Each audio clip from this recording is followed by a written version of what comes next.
What's going on, everybody? My name is DriftSpeaks. Go ahead and grab a seat, don't move your feet. And in this video, I'm going to be covering the fastest wild horse that you can obtain in Red Dead Redemption 2. For me, this was a pain in the butt. But since I'm going to go ahead and release this tutorial, hopefully it won't be a pain in the butt for you. I'm going to go ahead and give it to you step by step on everything that you need to do. So go ahead and grab your pens, grab your papers, go ahead and get ready to go ahead and jot some things down. So that way you can know what to do. Or just keep this video on for references. The first thing you're going to need to do is go and pull up your map, and you're going to be going to the northwest side of the map. That's going to be over there by Lake Isabella, and that's going to be to the west of Lake Isabella. So when you're setting your waypoint, set it to the west side of Lake Isabella.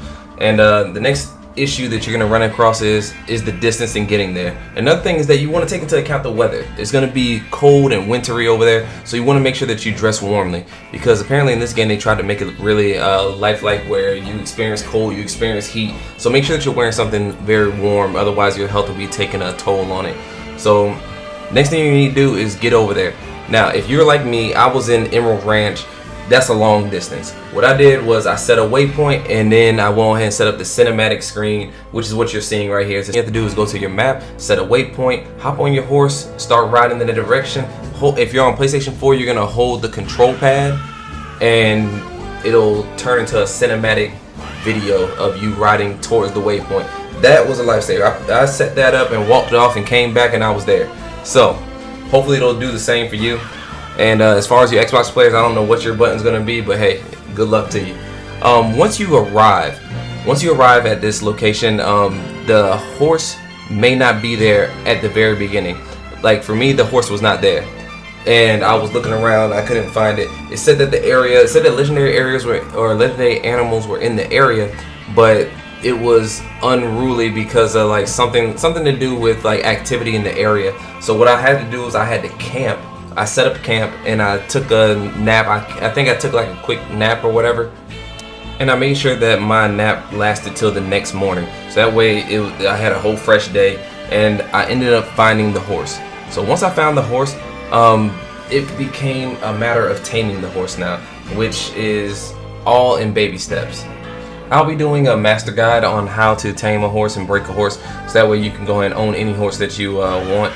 But however, I'm just going to keep it simple and brief. First thing you want to do is that you want to go ahead and whip your binoculars out and watch it, and then wait for that track button to come up. Once you go ahead and hit the track button, now you can go ahead and begin the taming process. That's where the process where you're actually walking up very slowly. You keep an eye on your radar at the bottom right, and you're going to go ahead and keep on progressing. And as the horse gets a little bit unruly, you comment, unruly, till you get close enough to go ahead and pet it, and then eventually mount it. Once you mount this horse, you then have to go ahead and go through the mini game of breaking the horse, which is where when I first started doing this game and it said press down the L1 button, I was actually pressing the button in, and I would wonder why the horse would never break. What you have to do is you have to push back on it, like pull the stick towards you, and then go in the opposite direction of whatever direction the horse is bucking, and that's how you stay on the horse. And yeah, and then after that, you've broken your horse. The hard part is over. And the only thing you have to do now is get it back to the stable, which is going to be a long ride back, which I encourage doing cinematics. But be mindful and be wary that there are predators in the area. And if there's predators in the area, you're going to have to keep up with your horse, keep up with what's going on. You have to protect your horse. And the other thing I would like to go ahead and throw in as an added recommendation is to also every now and then whistle for your original horse, so that way they follow you all the way back. So that way you don't lose your supplies, your guns, and all that other nonsense. It's at this point that you're almost out of the woods. One thing you have to do now is get back to that stable. As you can see on the video, I'm actually on my way, almost there. And yeah, when you get it back into the stable, bring it on in. Make sure that you pay the man for a stabling fee, and put your saddle on, and then you can ride out with this horse. Make sure you save the game. If the game doesn't save automatically, make sure that you click start, go to story, and save manually. That way you can go ahead and make sure that this horse is indeed yours. But once you get into the stable, I'm pretty sure it's going to automatically update the game.